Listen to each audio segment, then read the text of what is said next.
पेड़ दोनों साथ साथ में पड़े होते हैं। अब देखिए छोटा बच्चा किसके पास में रहता है? पेड़ के साथ में। बच्चे और पेड़ की इतनी मस्त गहरी दोस्ती, बहुत मस्त दोस्ती हो रही। बच्चे और पेड़ दोनों एक दूसरे के साथ में खेल रहे हैं और दोनों धीरे धीरे क्या हो रहे हैं? बड़े हो रहे हैं। अब एक बच्चा बड़ा होता है, बच्चा जब भी बड़ा होता है तो क्या होता है कि उसको अच्छी जगह पढ़ने के लिए घर से दूर भेज दिया जाता है, तो वो बच्चा उस पेड़ से क्या हो जाता है? दूर हो जाता है।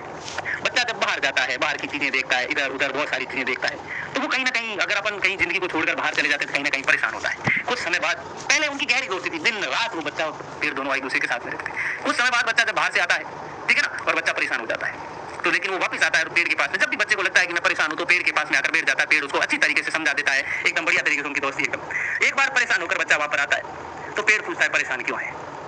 तो पूछता है यार पैसे नहीं है, काम कर रहा हूँ, अभी कुछ काम हो नहीं रहा है, पढ़ाई सही से नहीं हो रही है, ये चीजें। तो पेड़ कहता है टेंशन मत ले, तो मैं इलाज बताता हूँ। बता क्या? मेरे ऊपर पेड़ फल दिख रहे हैं, मेरे ऊपर तो यहाँ दिख रहे हैं, इनको एक टोकरी के अंदर ले और पूरे इकट्ठे कर मार्केट के अंदर बेच, तेरे को क्या मिल जाएंगे? पैसे मिल जाएंगे। बच्चा वही काम करता है, वहां से जाता है मार्केट, बेचकर पैसे अपने काम में लग जाता है। कुछ समय बाद वो फिर से आता है। चंदन का पेड़ होता है, पेड़ ऐसा नहीं, बहुत बढ़िया बढ़िया महंगा पेड़ होता है पैसा। कुछ समय बाद वो फिर से उस पेड़ के पास में आता है। इस बार फिर से घबराया हुआ कि यार जीवन में कुछ भी सब कुछ ठीक नहीं चल रहा है, बहुत ज्यादा पैसों की जरूरत है, मेरा काम नहीं चल रहा है। पेड़ कहता है टेंशन मत ले, मेरी तरफ देख के, हाँ इलाज बताऊं तो क्या बता, मेरी ये डालियां दिख रही है? तो हाँ डालियां मेरी दिख रही है, इनको काट मार्केट में बेच, बहुत ज्यादा पैसे मिलेंगे तेरे को। वो वही काम करता है, ठीक है ना, उनको काट कर क्या कर देता है? बेच देता है। कहानी का जो अंतस्थ, जो मोरल ऑफ द स्टोरी निकलेगा ना, रोना आ जाएगा। किसी को दांत निकल रहे हैं ना दिमाग में से, तो रोना आ जाएगा। ध्यान सुनना, 1 मिनट 2 मिनट की कहानी बची है। तो जब वो डालियां बेच देता है और वो फिर से काम में लग जाता है, 4-5 साल बाद फिर से आता है। इस बार और ज्यादा परेशान हुआ कि अब क्या हुआ। अब पेड़ भी बेचारा अपनी डालियां कटवा चुका, केवल तना खड़ा है। पेड़ ने पूछा अब क्या हुआ? तो यार क्या करूं, अब मैं तेरे को बहुत ज्यादा मिस करता हूं, आपको आपके पास में रहना चाहता हूं, ये वो नहीं, लेकिन अभी भी मेरे को बहुत ज्यादा पैसे चाहिए। पेड़ कहता टेंशन मत ले, तो मेरा तना काट और मेरे को कहीं बेच। उसने वही काम किया, बेचा। अब उस पेड़ के पास में कुछ भी नहीं बचा। इस पेड़ के अंदर, ये जो पेड़ है ना, ये हमारे पेरेंट्स हैं। वो हमेशा अपने जीवन को, पेड़ अपने पेरेंट्स को समझो भाई साहब, हमारे जो पेरेंट्स है ना, वो पेड़ का काम करते हैं। उनके पास में जो होता है वो हमारे ऊपर न्योछावर करते हैं। कुछ ऐसे लोग होते हैं जो उनके महत्व को नहीं समझ पाते।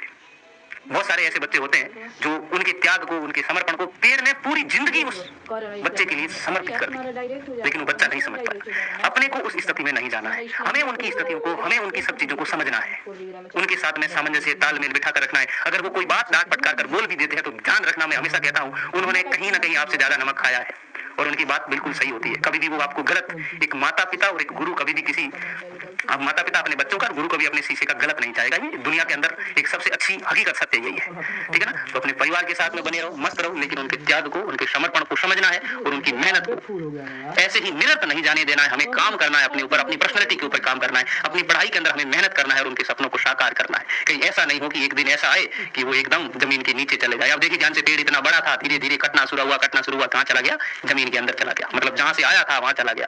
ऐसा नहीं हो कि हमें बाद में पछताना पड़े, यार उस दिन हम ये काम कर लेते तो आज हमारे माता पिता हमारे साथ में होते, है ना। पछतावा नहीं करना पड़े, इसलिए बेहतर मेहनत करो, इतनी मेहनत करो, प्यार से उनके साथ में रहो, किसी भी प्रकार की अनबन या ये वो मत रखो, उनके साथ में बहुत मस्त प्यार से रहो। उनके लिए आप जितना होना, आपके अलावा उनके जीवन में कोई बड़ी खुशी नहीं है, आपकी खुशी से बड़ी उनकी कोई बड़ी खुशी नहीं है। ध्यान रखना, आप ही उनके लिए सब कुछ है, तो इन चीजों को ध्यान में रखो। आजकल बहुत सारे बच्चे जो होते हैं वो ओवर कॉन्फिडेंस में आ जाते हैं, उनके पीछे पंख लग जाते हैं, दूसरे लोग ऐसे होते हैं जो हवा देना शुरू कर देते हैं, लेकिन हमें ऐसा नहीं करना है। उनके साथ में सकारात्मक तरीके से रहना है, उन्हें इतना मस्त रखो। मैं आपको सच बता रहा हूँ, 4 धाम जिसको अपन बोलते हैं हिंदू मान्यता के अंदर, 4 धाम की यात्रा ही वही है कि अपने माता पिता को आप खुश रखो, ठीक है ना, किसी के प्रकार, ठीक है ना। अपना एक परिवार है, उसके साथ में संगठित रहो, मस्त रहो, है ना। ओके भाई साहब।